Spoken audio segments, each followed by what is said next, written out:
Dear students, আজকে আমি তোমাদের একাদশ শ্রেণীর দর্শন সাবজেক্টের নতুন সিলেবাস সম্পর্কে আলোচনা করব।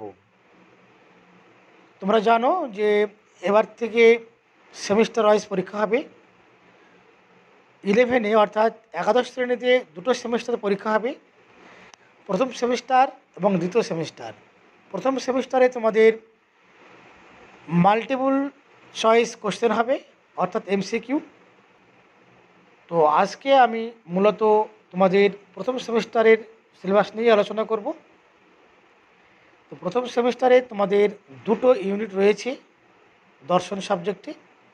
একটি হচ্ছে ইন্ডিয়ান ফিলোসফি অর্থাৎ ভারতীয় দর্শন, আর একটি হচ্ছে ওয়েস্টার্ন ফিলোসফি অর্থাৎ পাশ্চাত্য দর্শন।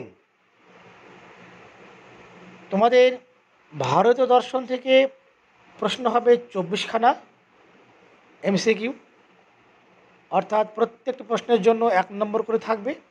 তাহলে 24টা প্রশ্নের জন্য 24 নম্বর থাকবে, এবং দ্বিতীয় ইউনিটের জন্য থাকবে 16খানা কোশ্চেন, প্রত্যেকটা কোশ্চেনের জন্য 1 নম্বর এখানেও, অর্থাৎ 16টা কোশ্চেনের জন্য 16 নম্বর থাকবে।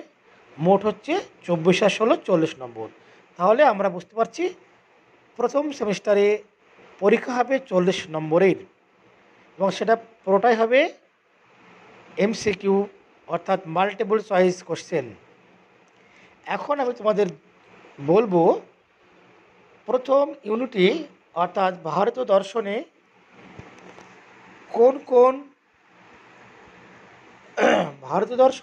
কোন অধ্যায় রয়েছে এবং কোন অধ্যায়ের জন্য কত নম্বর বরাদ্দ রয়েছে।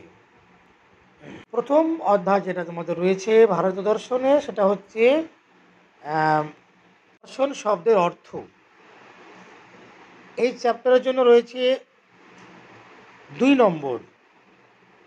তারপর রয়েছে ভারতীয় দর্শন সম্প্রদায়গুলির শ্রেণী বিভাগ করো সংক্ষেপে, এর জন্য রয়েছে 3 নম্বর। তারপর রয়েছে জ্ঞান লাভের 6টি পদ্ধতি প্রমাণ সম্পর্কে ভারতীয় তত্ত্বসমূহ, এর জন্য রয়েছে 3 নম্বর। তারপর রয়েছে চার্বাক কর্তৃক অনুমান প্রমাণ খণ্ডন, এর জন্য রয়েছে 3 নম্বর।